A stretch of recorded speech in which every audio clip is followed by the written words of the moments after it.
வணக்கம். இது ஒரு இரவு நேரம். அதே 12 வீடுகள் கொண்ட தெருதான். போஸ்ட் மரத்தில் டிம்மாகத்தான் லைட் எரிகிறது. தூரத்தில் ஒரு வீட்டில் செய்திகள் மற்றும் கிரிக்கெட் பார்த்து கொண்டு இருக்கின்றார்.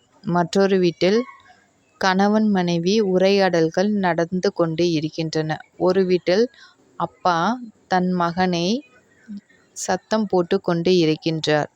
மற்றொரு வீட்டில் பாத்திரத்தை துலக்குகின்றார்கள். அதிலிருந்து எழுப்பும் சத்தமானது கடமுட கடமுட என்று எழும்புகின்றது. அது மட்டுமின்றி தூரத்தில் ஒரு வீட்டில் துணிகளை துவைத்து காயப்போட்டு இருக்கின்றார்கள். மற்றொரு வீட்டில் விளக்குகளை எல்லாம் அணைத்துவிட்டு உறங்கி விட்டார்கள்.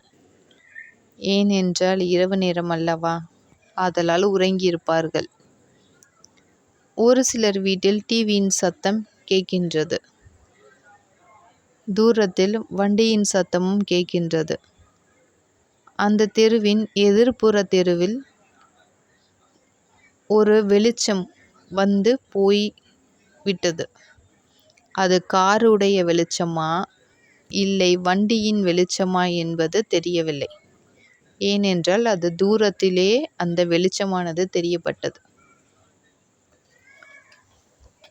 இரவு நேரங்களில் மட்டுமின்றி காலை பொழுதிலும் இந்த தெருவில் பல வியக்கத்தக்க செயல்கள் நடக்கின்றன.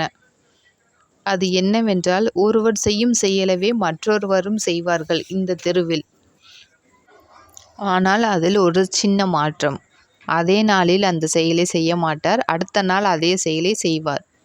அது மிகவும் வியக்கத்தக்கவும் பிரமிக்கவுமாக இருந்தாலும் சற்று சிந்திக்கக்கூடியதாகவும் இருக்கும்.